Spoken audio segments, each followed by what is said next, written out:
Hi, well, hello there. It is Spectrum 97 day, and the cats woke me up at like 5 a.m. to remind me that I have a Phish show to listen to. We are starting with December 2nd, and then we will move on to December 3rd. All right, guys, boom. See you in a few hours if I don't fall asleep. Hold on, let me pause this. Okay, hold on, let me pause this so I'm not screaming. Dude. All right. So Buried Alive is just a great way to open a show.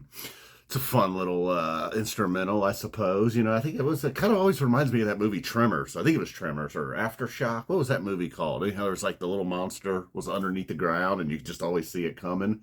That's what I envision with Buried Alive. And Down with Disease. I wouldn't describe the Down with Disease as funky, which is hard to believe. Fall of '97, just high energy, just rocking, almost like a celebratory feel to it. And then an early Makisupa policeman, keyword being pot. Mike says the word pot. That's about how he said it too. I don't know why. And so early in the show, Chalk Dust Torture kind of blazing, and then the Ghost, which is where I'm at right now. Yeah, just full '97 funk, like kind of tube, like a tube feel to it. You just can't help but dance. You know what I mean? I'm not a big dancer. I'm half awake up at this point, and by the middle of that tube, man, I was getting down here. So now we're about to move on to the Divided Sky, and it's just like with these old shows, man. It's like everything is just gonna be so, especially one that they decide to release. It's what they decided to do. They you know it's going to be good, you know? So, I mean, it's just going to be a lot of me being like, that was real. I mean, just getting ready to play this Divided Sky. I'm sure it's going to be awesome. I'm sure the crowd's going to get real rowdy during the pause. The taste, I've got a taste coming up. That's going to be amazing. Oh, and dude, what is going on? I'm on a desktop here and I got the volume way down, but every time a song resets, the volume like shoots back up. Like I don't understand. So every time a song's getting ready to end, I got to keep my finger on the volume because I'm about to get my ears blown out. Luckily, you get a little crowd noise or something usually. I don't know what the hell's going on, Livefish. I mean, on the app, it just abruptly stops on you sometimes, and now here on desktop, I'm getting volume spikes. It's an important part of the review. This kind of driving crescendo part here in Divided Sky, very nice as expected. A little bit of a David Bowie jam feel to it. Guess it's more like a sound than a feel. All right, so yeah, they all the taste was very good. Trey's tone on that so good, especially that part toward the end. Almost feels like a Trey solo, and then Dirt and Star Spangled Banner on each side. Star Spangled Banner on each side of the taste.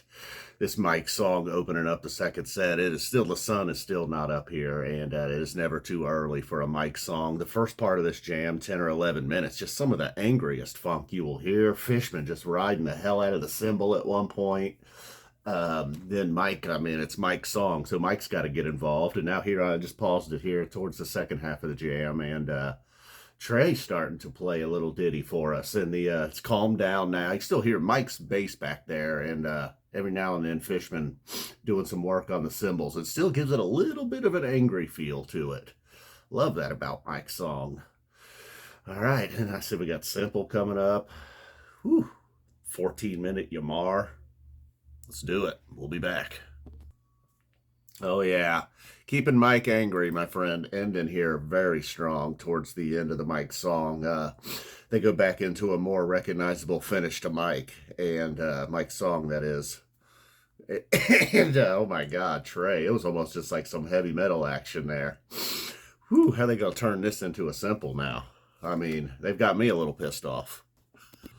Sometimes Simple needs to quiet down and space out like we have here. This first part of the Simple, it was just a little too noisy. Like, and I'm always carrying on about these 90s, how great they sound. And, yeah, it's just like there was like an extra noise in there or something. It was just like a little fuzzy. You couldn't, it was like they needed to space it out a little bit or something. And now here we go. Now as the jam is quieting down and we're slowly going to work our way into Dog-Faced Boy, much nicer. So yeah, maybe Simple is one of those songs. I guess I'm just now realizing this. It needs to just kind of be slowed down, spaced out, and let's chill. All right, and also probably a song in its original tones and what the band had going on in say I don't know '94, maybe more fitting. Even now, you know, there's not some nights Simple really takes the cake, but a lot of nights, don't know if I'm a big simple guy. I mean, I'm simple, believe me, simpleton, but not a big simple guy. All right, so let's get into this dog-faced boy. We got a couple minutes. We got a few minutes to go here in simple. We'll see what happens. Seems like we're just going to slowly take this over to DFB, as they call it. See if you can hear a difference. This might not do it. Nah, it wasn't a good transition. I did like Fishman there. The transition from dog-faced boy to Yamar. That was pretty cool by Fishman. All right, looks like we got some big things ahead here in this Yamar. Okay, so it took the Yamar a bit to get going. You know, we spent some time, maybe a little too much time on the Grandpa Pooey Baba Booey nonsense there in the song. And then it's like everybody says Leo got his turn, then Paige or Trey, and, you know, eventually even Fishman and Mike a little bit there. But then, you know, toward the end of the song, it really started to take off, but only taking off to leading us into Weekapaug groove. So, you know, I don't know. Don't ask me what that was. Tell me what it was. Shit. What did I fucked it up? Damn it. Damn it. Damn it. You know, it's supposed to be more like this. You know, don't ask me what that was. Don't ask me what that was. Tell me what it is. It was supposed to be more like that. Damn it. It was great in my head. Okay, well, that Weekapaug will get you back on track. There's a part leading up to around the 10-minute mark. They were kind of in a loop there, picking up the intensity as they go to where it kind of crescendos. You could even hear the crowd noise back there lifting. And then they hit this, they kind of hit more of a recognizable sound into Weekapaug, and it does not give. That just continues to glide and ride and jam and, you know, kind of left Funky Town a little bit. I mean, there's still remnants of it there in 97, but man, just rocking out, going hard in the mics in the Weekapaug. That part around, you know, that spot there right around 10 minutes or so might have been the best part of the show so far. I don't know. Lots happened. A lot of bingers between that opening set and now. I mean, that Down with the Z seems like years ago. The sun still isn't up out there. What is going on? It's 7:11 a.m. or something. 7:11. Shout out.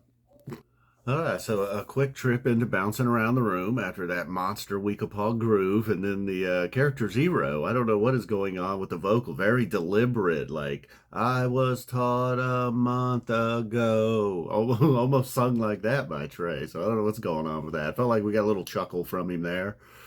Wish there was some video of this show. I did see there's video of tomorrow night, so perhaps we'll do that for the December 3rd show. All right, so we're about to get down with some shreddy Trey, I would imagine, in this character Zero, a Ginseng Sullivan encore, and then a sample in a jar, and some filler here. The filler was the Funky Bitch soundtrack.